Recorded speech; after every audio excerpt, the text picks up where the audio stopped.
Барлықтарыңызға қайырлы күн достар. Сіздермен бірге қайта қошқан мен Енек Баян Қуанышқызы.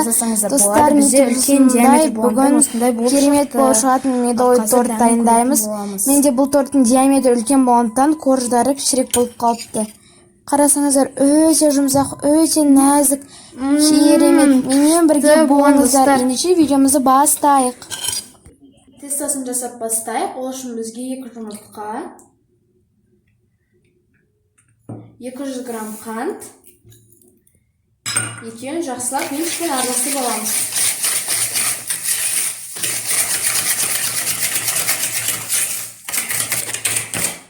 Мінекей бізде осындай масса шығады. Енді газға қоятын ыдысымызды алып, оған біз сары майымызды саламыз. Енді осы сары майымызды газге барып ертіп келеміз. Орташа отта осыдан ертіп аламыз. Енді осы смесімізге балымызды қосамыз. Араластырамыз. Балымыз ерігенге дейін. Енді осы смесімізге бағанағы біздің содамызды қосып жібереміз. Енді тағы да бір келкі масса бойынша араластырамыз. Бізде сода мен бал бірігіп осындай аппақ пена шығады. Мінекей бізде осындай масса шығу қажет. Бізде бұл массамыз ыстық болғандықтан бір қолымызбен осылай араластырып смесімізді, чтобы жұмыртқамыз пісіп кетпес үшін араластырып отырып осылай жайып қоямыз. Біз осы сары майымызбен балымызды және содамызды жай отта газға ертіп алдық. Мінекей осындай бір келкі масса шыққанға дейін жақсылап араластырамыз. Енді жайлап ұнымызды қоса отырып, венчигімізбен араластырамыз. Бізде ұн електен өткізілген болуы қажет.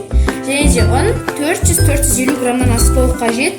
Себебі одан асып кетсе, сіздердің тесталарыңыз қатты болып қалуы мүмкін. Корждарыңыз піскен уақытта. Осындай комочкалары болмас үшін сай араластырып аламыз.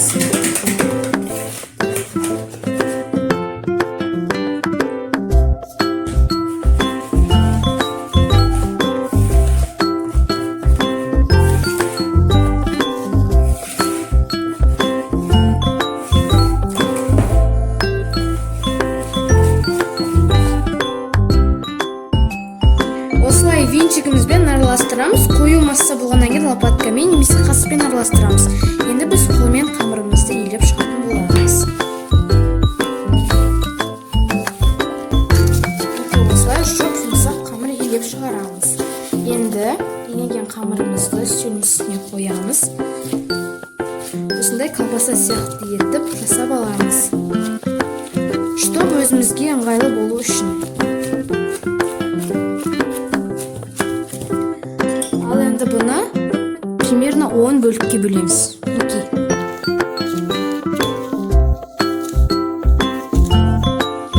Енді 11 бөлікке бөлінді бізде. Осылай характер жасап, бір тарелкамызды қоямыз.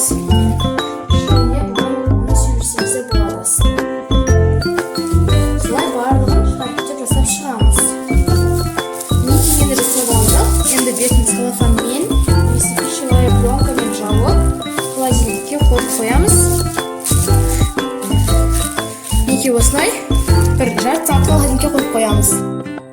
Біздің тестамыз холодильникте тұрып, өзінің бойын ұстағанша біз кремін дайындаймыз. Ол үшін үстімізді газға қойып, кішкене ысытып алатын боламыз. Бізде газда біздің үстіміз ысып жатқан кезде біз ішіне қосатын смесін дайындаймыз. Ол үшін 2 жұмыртқаны, 2 жұмыртқамызды жарып алдық. Енді ыдысымызға құямыз, саламыз. Оған 200 грамм қантымызды қосамыз. Және бір келкі масса болғанға дейін араластырып аламыз. Осындай бір келкі масса болғанға дейін араластырамыз. Енді 3 қасық, ас қасық осылай толтырмай ұн саламыз. Осылай енді жақсылап бір келкі масса болғанға дейін тағы да жақсылап араластырып аламыз. біздің сүтіміз ысыды, бірақ біз оны пісірген жоқпыз, яғни қайнатқан жоқпыз. Енді осыдан кішкене құямыз, тез араластырамыз, өйткені біздің жұмыртқамыз пісіп кетпес үшін.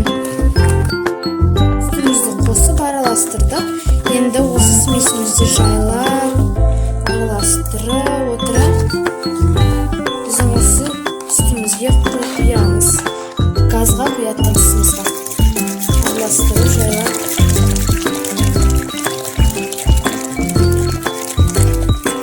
Осылай барлығын құйып шығарамыз.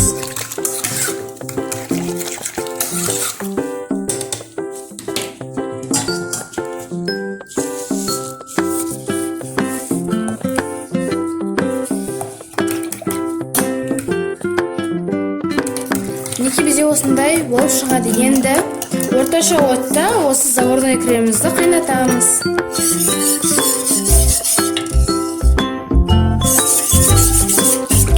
Осындай сұп-сұп болып тұр.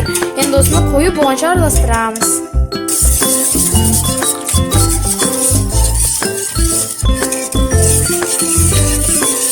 Несі осындай болып қойылана бастайды. Көрдіңіздер ме? Осы жерде шарықтар шығып бізді қайнап жатыр.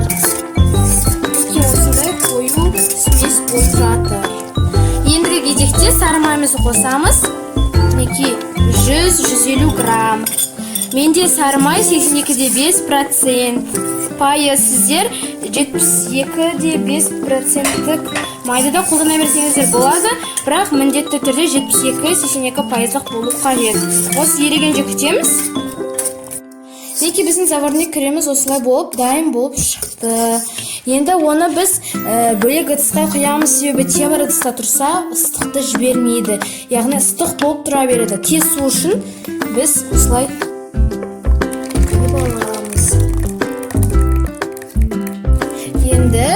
осы заварной креміміздің бетін осылай қылып, бетіне тиіп тұратындай етіп жауып қоямыз. Ол осылай суы қажет.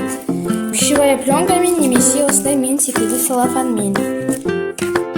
Мінекей біздің осы тестамыз холодильниктен шықты.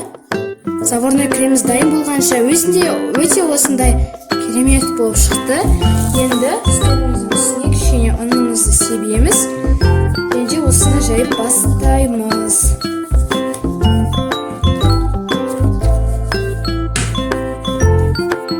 Мінекей осылай қылып жайып алдық. Менде осындай тортқа арналған ыдыс бар.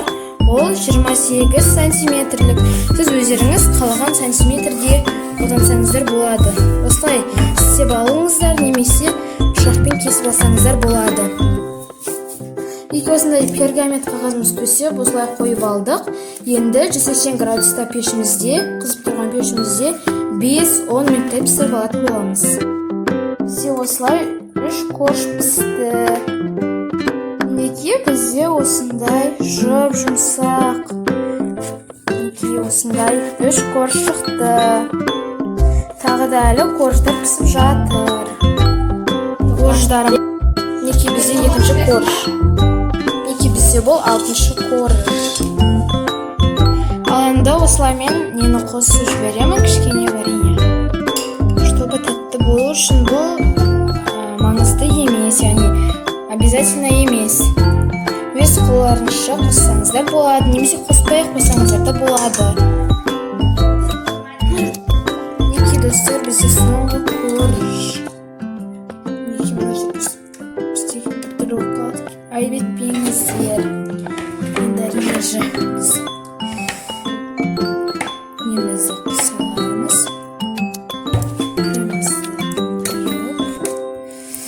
Осылай жағып шықтық. Енді осылай кішкене вареньеден құйып жіберемін, чтобы әдемі бір дәм шығып тұру үшін. Енді біз бағана дайындап қойған крошкалар бар, шетінде қалған осы крошкаларды сеуіп жабамыз.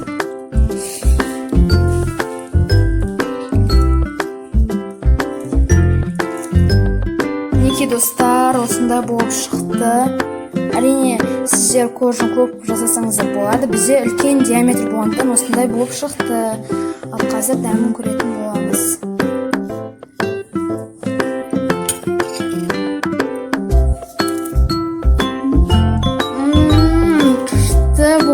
достар. Мінекей достар, осындай болып шықты. Мен сіздерге содан соң көрсететін боламын. Кесетін уақытта қазір холодильникке 2-3 сағатқа қойып қоятын боламыз. Мінекей достар, осындай болып шықты. Әрине, сіздер көзін көп жасасаңыздар болады. Бізде үлкен диаметр болғандықтан осындай болып шықты. Ал қазір дәмін көретін боламыз.